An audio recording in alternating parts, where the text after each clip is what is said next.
All right, boys, I'm going to speak about emotional control in gambling because it's something that 99% of people never truly understand or never truly perfect.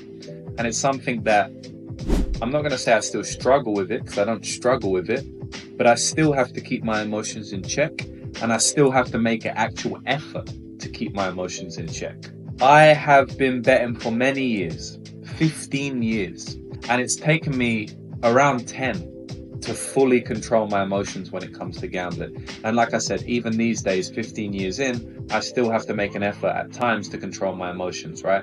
I'm telling you right now, boys, emotional control is the most important thing in gambling, right? Once you become a plus EV bettor, all you need to now do is control your emotions and you're going to win long term, right? Even if you're a plus EV bettor, which means a profitable gambler, right? For those who don't know, plus EV is positive expected value. You can Google that. I've got videos on my channel about that if you want to go and watch that. That's the secret to becoming profitable at gambling. Just go and look through my YouTube channel. But once you become a profitable gambler, it doesn't mean now that you're automatically going to earn money from sports, because if you can't control your emotions, even the most profitable gamblers in the world are going to lose it all. So it really comes down to emotional control. I remember back in the day, I had no emotional control. I can specifically remember one story, and I'm going to tell you it, where I lost my mind gambling, right? I went crazy, man. I had no emotional control. When I think back to the early days, there's many stories I can tell, but I used to bet in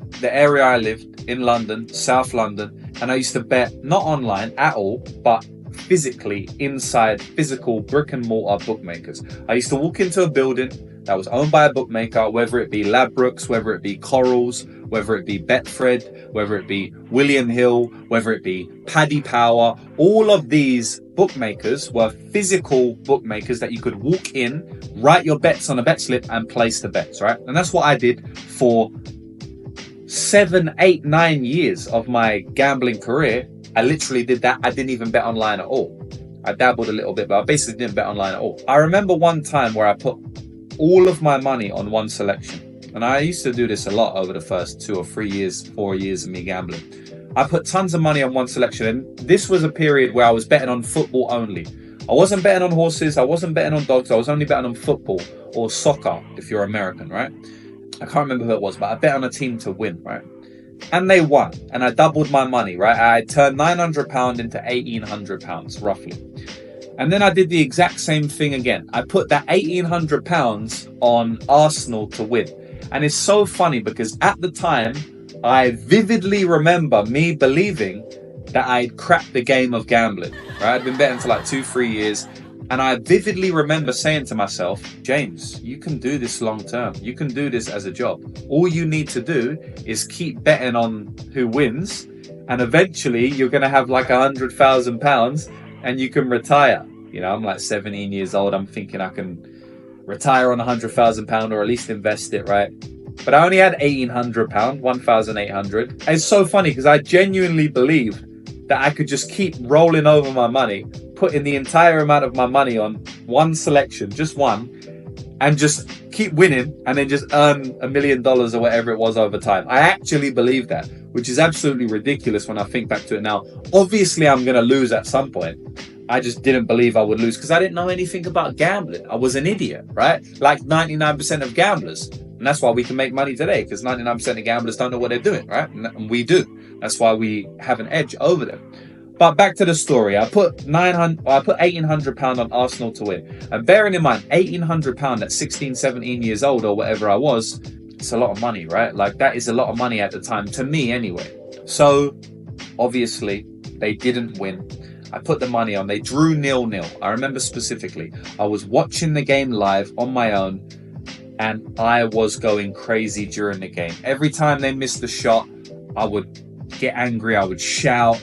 I would throw shit at the wall. Coming up to the 70th minute mark, 80th minute mark, they've only got 10 minutes left to win the game and it's 0-0. It's a boring game. They've had a few shots that hit the post, that got saved, whatever. I started going crazy, man. I started losing my mind.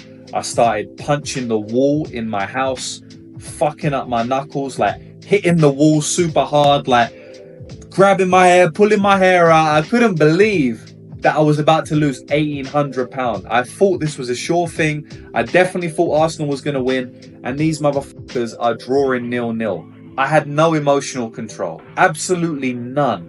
I was shouting. I was screaming. I was so volatile that in the moment of the bet losing, right at the moment of the bet losing, I would start going crazy. You know, I didn't even wait till later that night to check the results and then get pissed off. As it was happening, I was losing my shit. I was going mad. And, you know, I just think of that story because when I'm talking about emotional control, back then I had none. And that's why I lost all my money. But nowadays, my emotional control is extremely high level. I control my emotions very easily these days. Right now, like I said, it still is an effort at times because maybe I'll bet on a fighter, they'll clearly win the fight, and the judges will rob me. That pisses me off. I can't lie. I have to show emotional control there, but I still get pissed off. But I'm way better at dealing with it now and dealing with my emotions than I ever was. I have a handicapping service, right, where I help people make money from betting on MMA. That is one of the things I do. I earn money myself from betting, and I also help people make money from betting. And I have helped hundreds of people over the last 5 years earn hundreds of thousands of dollars from sports betting. People message me all the time saying I've changed their life. Almost every single week I get at least one message of someone saying I have not only earned their money, but changed their life. Long story short, and the reason I'm saying this is to say that I help people make money all the time, right? I'm proven to do it. If you stick with me, you will make a lot of money. That's a guarantee, right? But I still get people every single week that know this, signing up with me. We lose 1 or 2 bets, and the moment we lose the bet, so they're watching it live, right? The moment we lose the bet, they cancel their membership. And I know this because I get a notification. If I go on the app, I get a notification when anybody cancels their membership, right? So let's say we bet on Conor McGregor, for example, right? I'll be watching the fight, the Conor McGregor fight, and then the Conor McGregor will lose, right? And we have a bet on him. And then I'll get a notification on my app saying, Richard has cancelled his membership. Tom has cancelled his membership, whoever it may be, right? And I'm just thinking to myself, that person is so emotionally volatile that they literally cancelled the membership the moment the bet lost. So they're watching the fight. They must be so angry that, oh my God, this guy lost me money. They pull their phone out, they cancel the membership right on the spot. And they do this when we have 10 bets left of the night. Sometimes they cancel the membership, but then we win the next 10 bets and we win so much money. And then they re-sign up again on the same night. I'm just saying that to show you how emotionally volatile even gamblers that know about gambling are. Because a lot of people that sign up with me, most people, they understand gambling. They're not complete noobs, right? Otherwise, they wouldn't really know about me, right? So even these people are extremely, extremely emotionally volatile. But that is actually the number one reason why we make money from the sports betting markets. Is because we're betting against people that are emotionally volatile, and that changes the line to where we can have an edge.